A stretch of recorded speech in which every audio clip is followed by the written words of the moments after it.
जय हिंद। आइए अब हम लोग, जैसा आपने टाइटल में ऑलरेडी देख चुके हैं, कि इस क्लास में, इस वीडियो में NHRC के कंपोजिशन, ठीक है, और किस प्रकार से इनका अपॉइंटमेंट किया जाता है, किन किन ग्राउंड पे, किन किन आधार पे इन्हें इनके पद से बर्खास्त किया जा सकता है, और इनके सैलरी और अलाउंसेस के बारे में जानेंगे। Is that clear?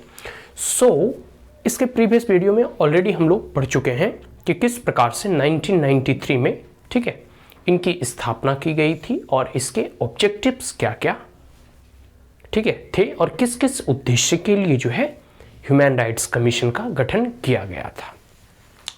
अब हम इसके कंपोजिशन को देखते हैं। तो यह एक मल्टी मेंबर बॉडी है, ठीक है।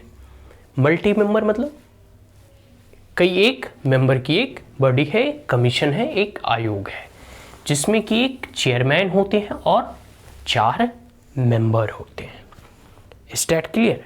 जिसमें कि चेयरमैन जो होते हैं उनकी अगर क्वालिफिकेशन की बात करूं तो वह सुप्रीम कोर्ट के रिटायर्ड चीफ जस्टिस हो सकते हैं, या फिर सुप्रीम कोर्ट के कोई भी रिटायर्ड जज हो सकते हैं, या फिर हाई कोर्ट के जो है चीफ जस्टिस हो सकते हैं। वह एलिजिबल होंगे जो है मानवाधिकार, मतलब कह सकते हैं कि नेशनल ह्यूमन राइट्स कमीशन के चेयरमैन के पद के लिए, ठीक है। अब आगे है कि 2 पर्सन हैविंग नॉलेज और practical experience with human right, और 2 ऐसे व्यक्तियों का इस आयोग में जो है सम्मिलित किया जाता है, ठीक है, मानवाधिकार आयोग में, जो कि ह्यूमन राइट से इनका संबंध रहा हो और मानवाधिकार के फील्ड में, इस क्षेत्र में इन्हें जो है इस क्षेत्र का इन्हें गहरा ज्ञान है, ठीक है। और यह कई बार देखोगे आप, जैसे बहुत सारे ऐसे NGO वगैरह, ठीक है, बहुत सारे लोग रन करते हैं जो मानवाधिकारों को, चाइल्ड राइट्स के बारे में, वुमेन राइट्स के बारे में, ठीक है, दिव्यांगजनों के अधिकार के बारे में, ठीक है। तो बहुत सारे ऐसे NGO के जो है इमिनेंट पर्सनालिटी वगैरह जो है बहुत सालों से जो है मौलिक अधिकारों की रक्षा के लिए कार्य कर रहे होते हैं। उस परिस्थिति में जो है उन्हें जो है एज अ कह सकते हैं कि नेशनल ह्यूमन राइट्स कमीशन और इस आयोग के जो है एज अ मेंबर के तौर पर इनकी नियुक्ति की जाती है। Is that clear? आगे है इसके 4 एक्स ऑफिशियो मेंबर रहते हैं, मतलब 4 इसके निर्धारित और हमेशा जो है इसमें मेंबर होंगे। वह कौन कौन है देख लीजिए। Chairman of national commission for minorities, ठीक है, माइनॉरिटीज के लिए जो आयोग गठन किया जाता है, ठीक है, नेशनल कमीशन फॉर माइनॉरिटीज, और इसके जो चेयरमैन होंगे वह नेशनल ह्यूमन राइट्स कमीशन के एक्स ऑफिशियो मेंबर होंगे।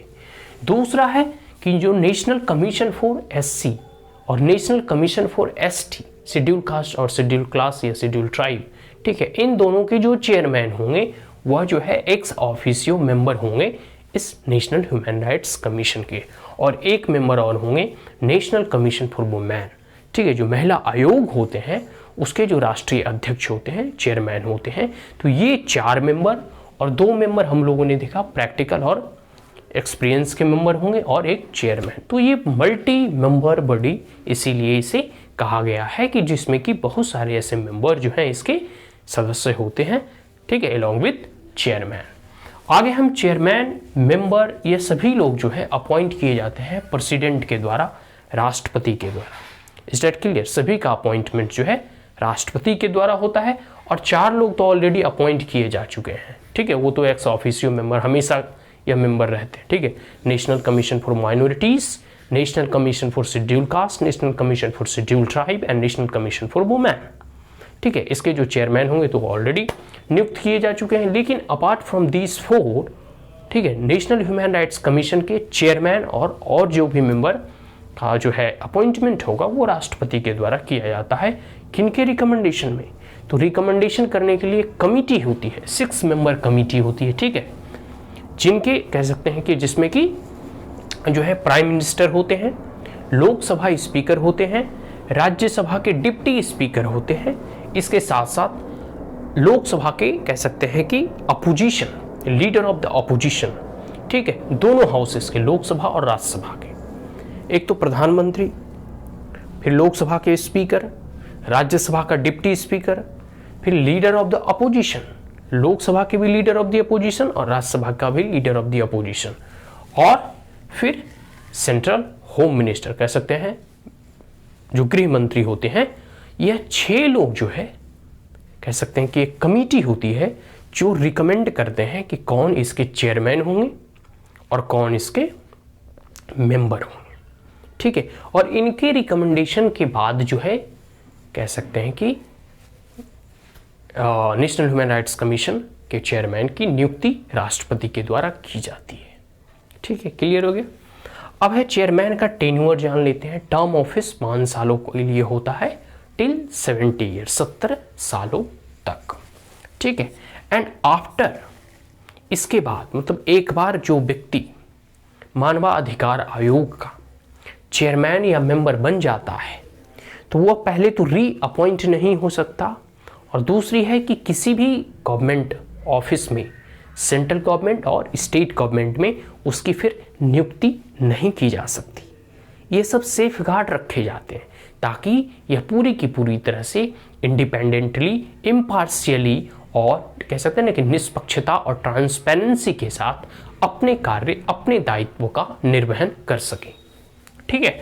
Not eligible for further employment, इन्हें दोबारा एम्प्लॉय नहीं किया जा सकता किसी भी केंद्र और राज्य सरकार के किसी भी कह सकते हैं कि गवर्नमेंट, मतलब इन्हें अब एम्प्लॉय नहीं कर सकती। ये इसमें कुछ बाध्यता दी गई है, ठीक है, ताकि ये अपनी पूरी जिम्मेदारी के साथ और निष्पक्षता के साथ अपने कर्तव्यों का निर्वहन कर सके।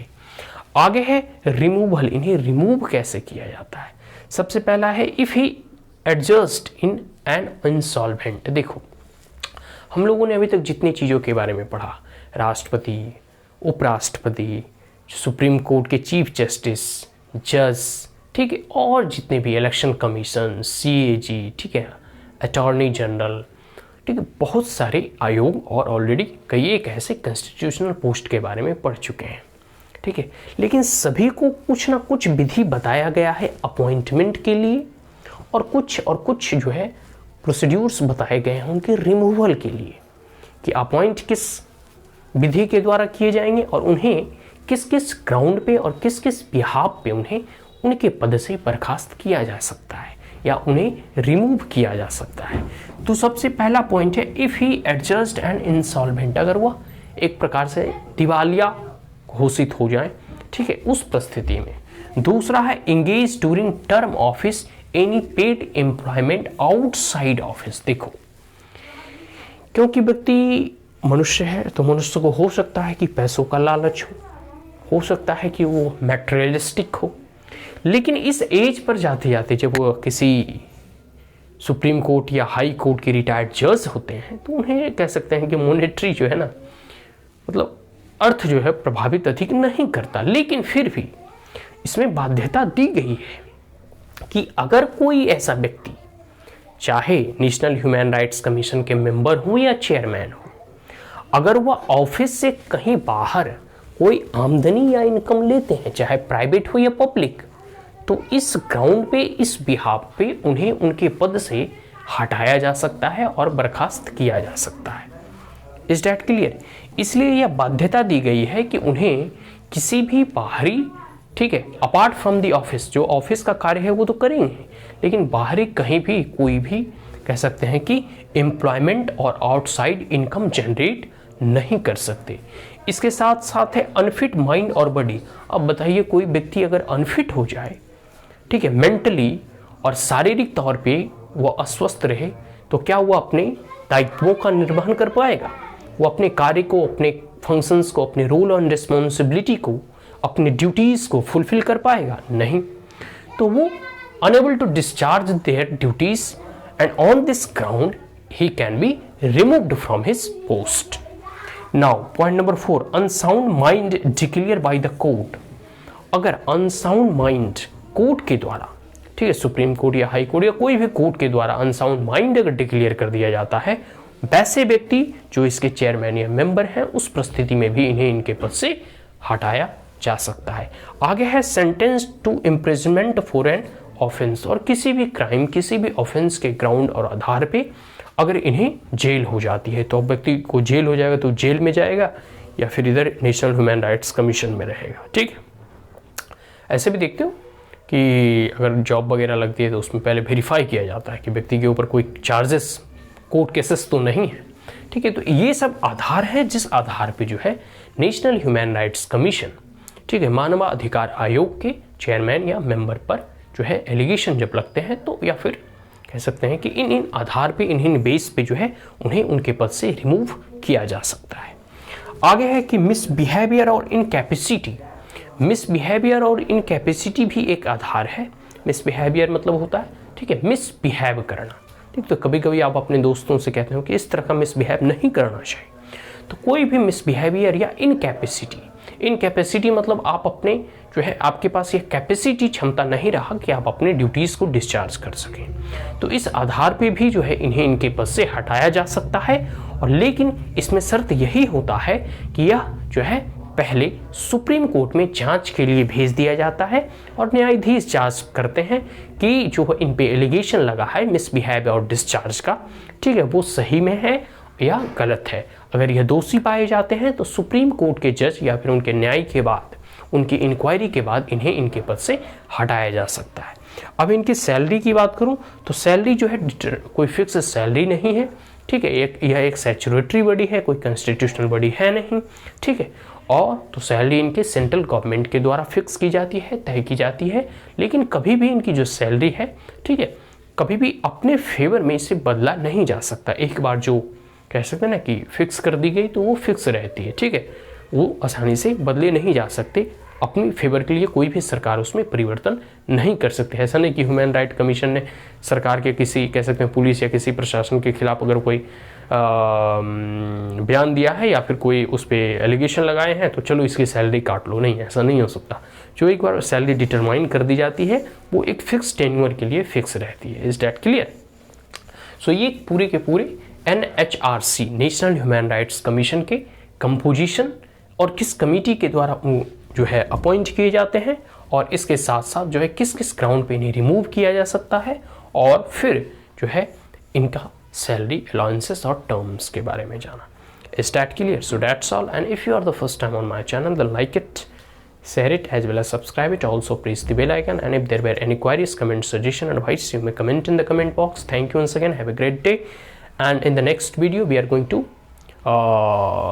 read about the function, duties, role and responsibility of National Human Rights Commission. So that's all. Thank you once again. Have a great day.